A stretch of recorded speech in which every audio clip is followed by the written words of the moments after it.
Once you've created your Google Classroom, you'll need to be aware of some of the tabs at the top. The first one I want to talk about is this one right here called the hot dog menu. So when you click on the hot dog menu, it'll bring up classes, which will take you to your dashboard of all the classes you've joined and created. Calendar will take you to your calendar of your classes and the assignments you've created. And the students will also be able to navigate to the classroom calendar and find all assignments that have a due date.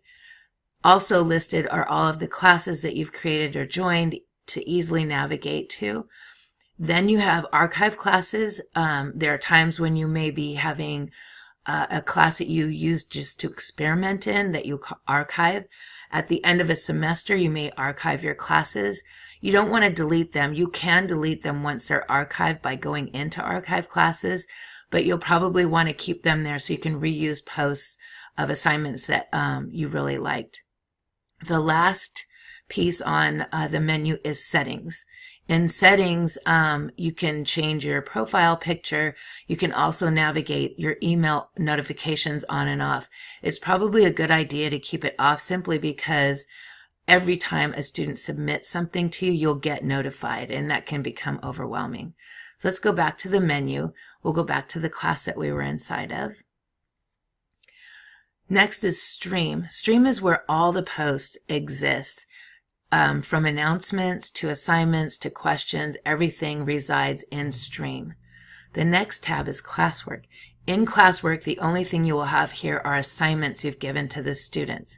And that consists of assignments where they're working on something and turning it into you, or a question that you've posed for the class. The next tab is People. In People is where all of your students will show.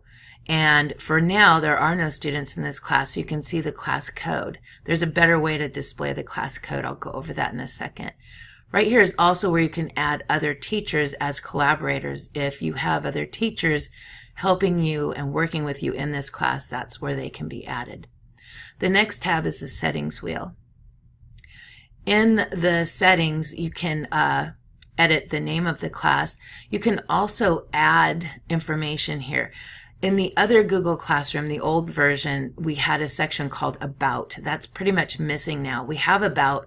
I'll show you. It's not as robust as the former About section. We used to be able to put class materials that students would access frequently in the About section, but now we don't have that. But what I've seen people do is actually put the title syllabus and then the actual link to the syllabus that's in your drive right after the word.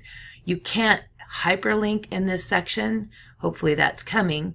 But what you can do, if it's a long link, you can go to a link shortening site like bit.ly or bit.do and shorten the link so that you can fit more links in this section if you need to. Also, here is your classroom code. You can see here you can reset or disable, but you could also display it from here.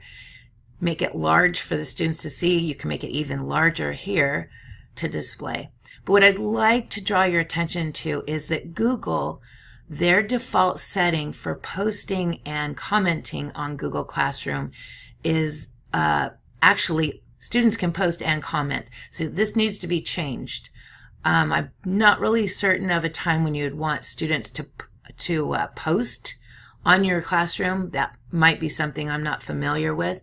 But definitely you want them to be able to comment. However, you might want to train them first. So I suggest teachers turn it on to only the teachers can post and comment until you've trained your students what appropriate commenting is.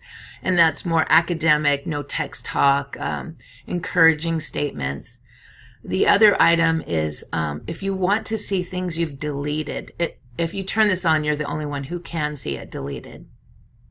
And then Guardian summaries, we don't have this enabled quite yet, but basically what this does is if you add all the Guardian emails, they can get a summary and they can turn it on for once a week. I don't know if there's a once a day. There might be with the new Google Classroom.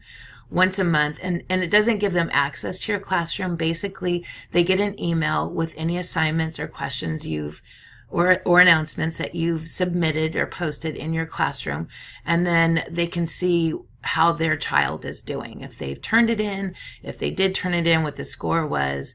So this hopefully is coming soon, but I'll let you know when that's activated, if it is. Next is your waffle. A lot of people like to keep their drive open.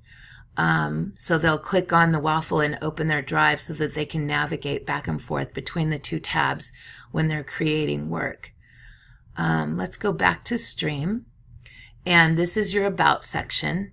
Again, there's not much here, but you can, again, display your join code. You can also make it bigger here, and that's basically all you have in your About section. So those are the buttons and the navigation in Google Classroom.